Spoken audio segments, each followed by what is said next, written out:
What's going on, everybody? Welcome to the Hopkins Movie Group movie review straight out of Nashville, Tennessee. My name is Carter Hopkins, and today I am here to give you my top 5 films of 2017. Yeah, that's right, guys. I am back for just one video. As you guys know, I was out for work, and then the holidays got very crazy with work and visiting family, so I was not able to put out reviews for films like The Last Jedi and The Disaster Artist like I was hoping for. And I am actually heading back out tomorrow, so this is the only video you guys are going to get for the next month at the very least. Now, a lot of people are doing top 10s, and I would love to do a top 10, but I didn't see that many films this year because I was constantly out for work. But I do have a few honorable mentions for my top 5, including Split, Baby Driver, Wonder Woman, and Star Wars The Last Jedi. Yeah, I'm a huge Star Wars fan. Star Wars The Last Jedi did not make it. There were 5 films that were better than The Last Jedi this year,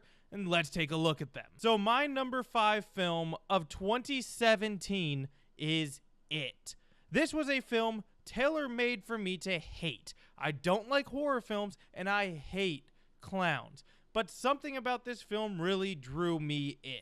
The fact that it is not really a horror film, but more of a coming to age with a terrifying clown. All the kid actors were incredible, and Bill Skarsgård as Pennywise was perfect. I mean, the film is not without some minor flaws, but they can all be overlooked, and overall, it was an absolute blast. Every couple years, we seem to have a very strange film. 2014 was Birdman, 2016 was both The Lobster and Swiss Army Man, and 2017's is my number 4 film, and that would be The Shape of Water. I loved this film. The performances were top notch. The CGI, you can tell when it was a practical effect or CGI. The story, the meaning behind the story of trying to find your place in the world, told through this mute woman as well as every other character to a different degree. This film blew my mind. It was fantastic. So my number 3 of this year is Logan. You guys know for a long time this was my favorite film of the year. And it was the perfect send-off for Hugh Jackman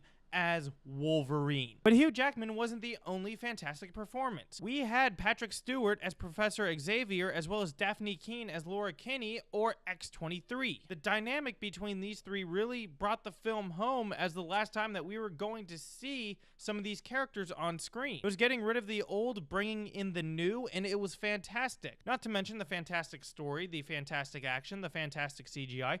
Everything about this movie worked. Now, for my number 2, I only need to say 3 words, and a lot of people are going to know exactly what it is.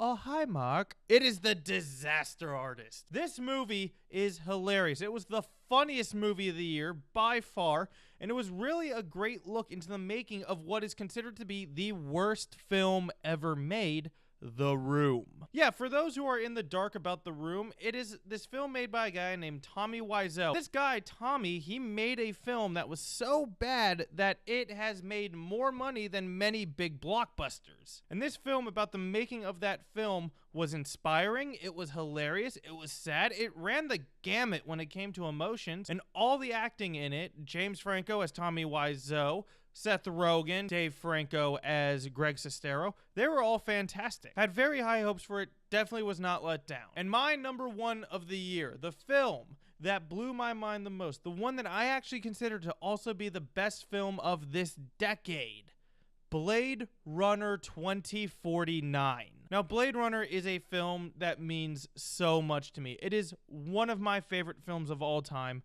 to the point where I have even built my own Blade Runner blaster. And I was so worried going into the film because while it had a fantastic team behind it, I was worried it wouldn't do the original Blade Runner justice.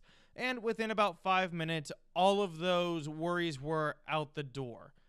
This film might be better than the original. The acting is incredible. The plot is intriguing. I was never bored throughout the entire film. And it is all brought together with this immaculate cinematography by Roger Deakins. I'm not kidding when I say I think this is the best film of the decade. This is the best film I have seen since the final cut of Blade Runner back in 2007. It did not disappoint. It does not let you go once it starts. And if you guys have not seen it, I highly recommend it. And that is my top 5 of the year. I know your list is going to be different. Go ahead and put your list down in the comments below. And if you guys have a film that you guys think should be on there, please let me know. Keep in mind, I did not get a chance to see every single film this year. So while I'm sure 3 Billboards Outside Ebbing, Missouri is a fantastic film, I just didn't have a chance to catch it yet. Thank you guys so much for joining me. If you guys like this, you can like, subscribe, and comment down below. And as always, I will see you guys next time.